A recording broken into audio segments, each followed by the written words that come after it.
Bali, ito. Abunuhan natin yung langka natin. Mataas ang langka. Lampas tao na natin. Ito sa may ano niya. May kanupi lang banda. Ano. Ito lang natin abunuhan. Paikot lang. Ganyan, ano natin dito. Kanalan natin para paikutan yung pag-abuno natin. Ano. Tapos ibaon lang natin. Para hindi mag-wash out.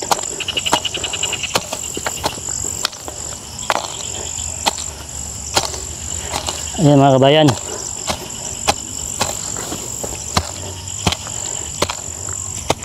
Ayan. Okay, ganyan tayo mag-abuno. Paikot lang. Tapos ito may 16-16 tayo. Ayan o, Yara. 16 na nitrogen, 16 phosphorus, 16 na potas. Diyan o. Paikot lang mga kabayan. Dito na ito sa dahon, sa ugat niya. Ayan. Paikot lang. Ayan. Isang buwan, taga every month, mag-abuno tayo. Isang kalahati lang. Maliit naman itong ano natin. 7 months pa. Yung langka natin. Sweet jackfruit. Ito, tabunan natin. Ayan mga kabayan. Para hindi mag-wash out. Ayan, ganyan lang.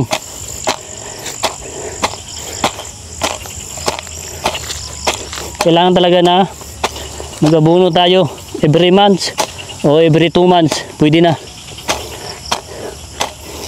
Sa ating sweet jackfruit, langka. Ayan o. Okay, happy farming sa lahat dyan. Ito yung investment natin. Namin ni Mrs. dito sa area. Yung langka. May ano tayo. Durian.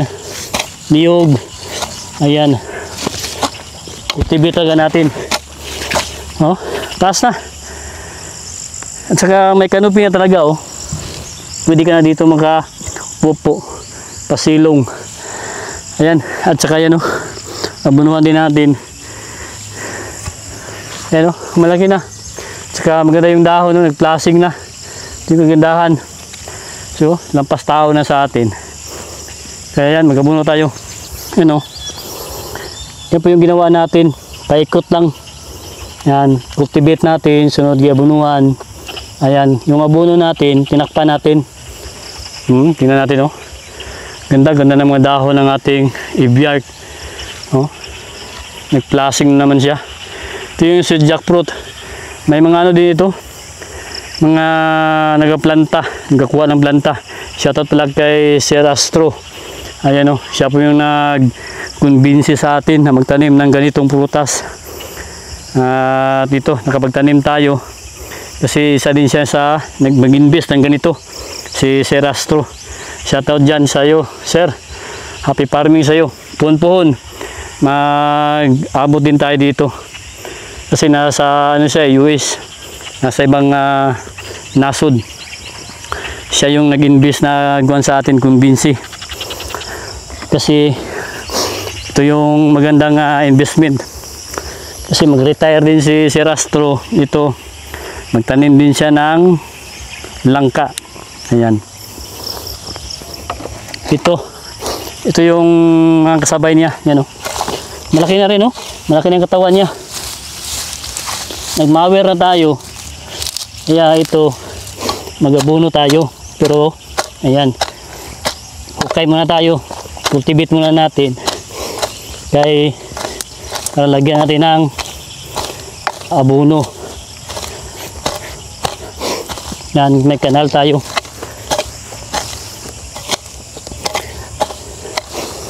Ano lang mga kabayan. Yan o. Yung ginagawa natin. Yan. Ito yung kanupi. Kailangan yung sa may kanupi niya. Yan. Kahit isang lata lang. Bata pa man ito. Paikot lang. 7 months pa. Magsi 7 months. Yan, oh. Ganda. Ganda ng mga dahon. Yan. Ito yung ginabuno natin, Yara 1616. Kailangan natin ng magandang abuno para maganda yung tubo ng ating langka tsaka durian. Ayan mga kabayan, oh. Tabunan natin para di mag-wash out. Palaging umulan. Saka itong gagandahan, kailangan cultivate talaga yung lupa, oh. Ganda.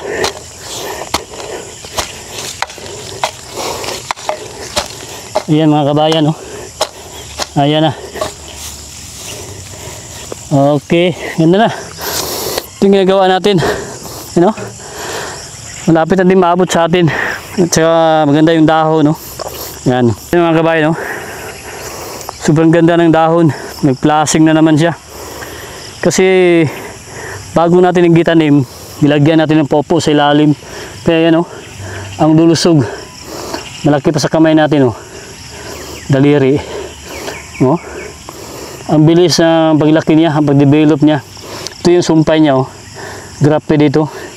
Shoutout din sa nabilihan natin. Windit sa plant nursery dyan sa Los Amigos. Yan, marami po siyang mga langka. Nag-invest din siya. May farm din siya. At saka nursery. Doon natin ito gibilis kanya. Yan, ganda. Oh. Ganda ng dahon. Makikita mo talaga na malusog yung langka. Kasi ito, sa dahon pa lang, dito matanaw mo. Yung ganda ng tindig. Ganda ng mga dahon niya. Ito, may mga kasunod ng mga dahon, no? Kaya mag-spray din tayo. Ito, yan. Ito, nabunuhan natin. Cultivate natin. Ang ganda ng mga dahon, mga kabayan, no? Ito, tuwang-tuwa tayo kasi maganda yung mga ano natin. Mga prutas natin dito na itanim. Ayan, yung lulusog. Ayan, no? Yan mga kabayan, no? Livyart, langka. Pati ito, abunuhan din natin ito. Nakakapag-mower na tayo. Ayan, mag-abuno tayo mamaya. Sigundahan natin, no? Napaganda ng dahon. Ayan, no? Nagsilabasa na. Saka dito, ito yung mga nahuli. Kasi nagtanim tayo ng langka dito. Bali by batch. May first batch, may second batch. Ito yung mga nahuli natin na tanim. Ito bata pa. Magta 3 months pa ito, pero laki na ng katawan. Ito yung sumpay nyo. Grape niya mga kabayan. Sumpay talaga. Saka doon may langka din tayo doon sa harap namin ng bahay namin ni Mrs. Kaya ito, abunuhan din natin.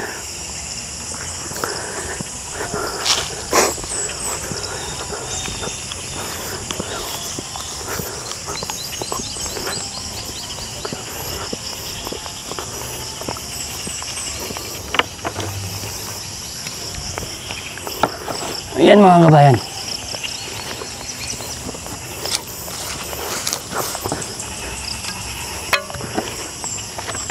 Ito.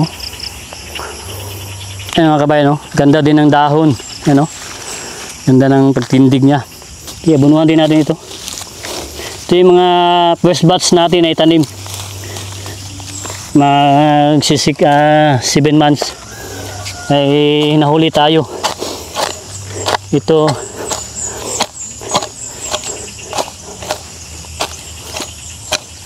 ano natin, bali magkanal muna tayo bago tayo maglagay ng abono para hindi mag-wash out kasi palaging umulan dito sa Kalinan. Ito yung gandahan, palaging madiligan yung tanim natin. Gandahan kaya may kanal tayo. Ayan mga kabayan, no? Isang ano lang, kahit isang lata lang. Kay 7 months uman ito. 16 pa rin. Ikot lang. Yan. Ito yung canopy niya. Yan, ganda ng canopy niya. Okay. Tabunan natin. Yan mga kabayan, no? Tuwang-tuwa tayo Kasi malaki na yung mga tanim natin. Palang araw makaharvest din tayo. Limot-limutan natin panahon. Yan talaga, tiis-tiis lang.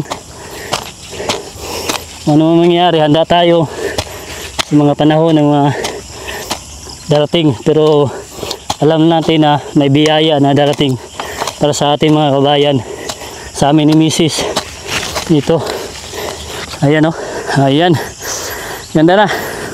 At least na tabunan na natin. Yan o. Malapit na dito sa atin. Yan. Ganda, ganda ng dahon niya. Yan. Happy farming. Ano? Ganda. Ang laki ng ano niya. Lagyan natin ng sulupin para malaman natin na may tanim tayo dito. Yan. Lagyan natin itong mga ano, sprouts. Hindi pa tayo mag-pruning kay bata pa man ito. Saka na lang kung malaki na. Ito magwa na 2 years. Pwede na tayo mag-pruning. Start na tayo mag-pruning mga kabayan sa ating langka. Ayan o. Thank you. Ganda. Ganda ang ganda no? Happy farming.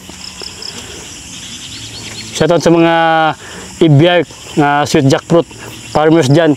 Lalo na kay Sir Astro. Salamat at ito. Nakapagtanim na tayo sir. Salamat sa yung pagkumbinsi sa atin na magtanim ng ganitong prutas. Yan, langka. Ganda.